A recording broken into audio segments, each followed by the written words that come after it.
хожигдоод. Ломыг зохион байгуулсан хүмүүс чинь их ухаантай хүмүүс шүү дээ. Анх нүүн бэлт гэж үүдээ шүү дээ. Тэрийг ер нь 5-10 мянгаар ороод тоглож эхэлсэн. Ер нь тухайн үед тэгэл ковид хөл 20 мөрөтэй байсан. Тэгэл гэртээ хийх юмгүй.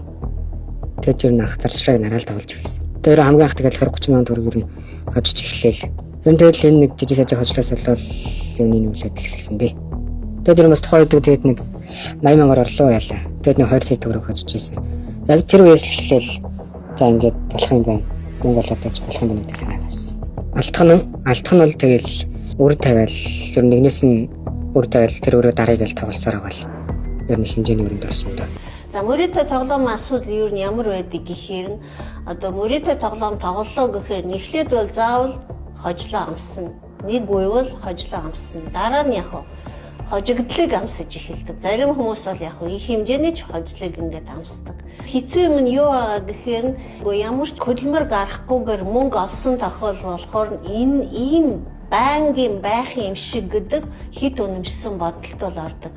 Тэгээд тэрний дараа яадаг болохоор өөрийнхөө одоо тэр ертөнцийг бий болгосны дараа би энэ тоглоомор бол бүх асуудлаа шийдэж чад. Заримдаа тэр ихний хожлоос одоо хоцсон мөнгөг хүртэл одоо гэр бүлдээр зарцуулах, өөртөө зарцуулах одоо асуудал бас гардаг.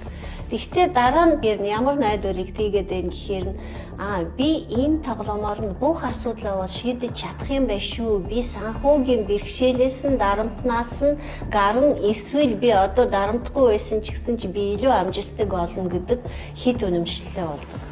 Тэгээд биологийн талаас ярих гэвэл хожлыг амсах үе дээр бол бидний уурах тархинд бол допамины хэмжээгээр ялгардаг. Одоо тэр допамины ялгарсан хэмжээнд уурах тарих удаа дараа хожлыг амссан үедээ бол дасаж эхэлдэг.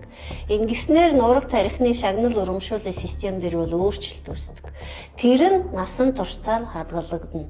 Өөрөөр хэлбэл эмгэгийн хэмжээнд хүрдэг. Тэгэхэд бол нэг хэсэгтээ ингэж явж ирсэн дараа нь яадаг гэхээр хожлын үе дуусгаар нь хожигдлын үе гарч ирдэг. Хожигдлын үе гарч ирэхээр нь яах вэ гэхээр нь хожигдоод тэр үед бол сэтгэл санаа яах вэ? Сэтгэл хөдлөлийн төв болохоор айгүй цочролтой байна шүү дээ.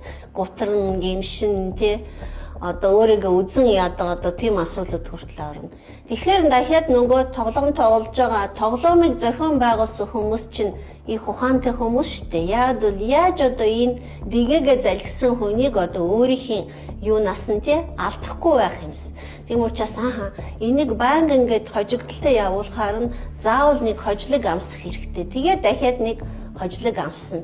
Яг одоо нэг юм графикаар яригвал нэг иймэрхүү яваад дараа нь буугаал ингээл. За тэгэхээр яад бол одоо тэр тухайн үед нөгөө хожлыг амсуулсан гэхээр тухайн хүн юу гэж боддог? Миний нөгөө бүх ур чадвар бол сэргээд ирлээ. Би одоо энэ цааш тавал хожигдохгүй байх магадлал бол өндөр. Дахиад өөртөө хурамч итгэл үнэмшлэг болоод тэрүүнд итгэхэд явдаг. За ингэснээр нь яг юунд тооцоо болдог гэхээр мөнгөний хэмжээг өөрөөр хэлбэл мөнгө нь үн цэнтэй биш болж эхэлдэг. Тухайн хүний хувьд бол өөрийнхөө оруулсан мөнгөн дээр хяналт тавихгүй дээрэс нь хожлыг их хэмжээний мөнгө хоцсон гэж боддог. Тийм маягаар бол яг тухайн хүний өөр бол нэмэгдээд яваад байна. Тэгээд мэдээч одоо бүр болохоор нь тий хожигдлын үе рүү орохоор нь одоо энэ хүн яах вэ гэхээр нь мэдээч одоо дараа нь их хэмжээний одоо асуудал болд орсны дараа гэр бүлийнх нь мэднэ одоо гэр бүл дотроо хамт олон дотроо найз нөхдүүдийн дотроо өөрийнхөө нэр хүндгүү болох итгэл алдах гэдэг энэ дагалдах нийгмийн асуудал бол зөндөө бол гарч ирнэ. Нэг юмыг ойлгох хэрэгтэй байна. Дофаминыг зохиомлоор ямар нэг хэмжээгээр илүү гаргуулснаар нь энэ бүх донтолтоор адилхан бид нар одоо уурах тарих нь бол тэр байдлаа тасны дараа ийм донтох эмгэг үүсгэхэд бол хүргэдэг шүү гэдг нь хэлхэн зүйтэй болов л гэж бодож байна. За тэгээ банкны сэтгэл түгшил, банк одоо сэтгэл готрол дээрээс нь голдуу бол мөрөдө тоглоом тоглоно гэдэг чинь одоо мөрөцөх одоо ийм донгийн үед бол голдуу бол энэ үйлийг бас шүүн хийдэг учраас бас нойр гүдлийн асуудал гарна.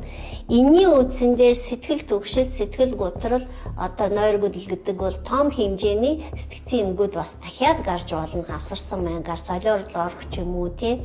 Эсвэл одоо яг хий үзэгдэл харах ч юм уу, эсвэл одоо хий үзэгдэл сонсох ч юм уу гэдэг ийм асуудал бас гарч болно.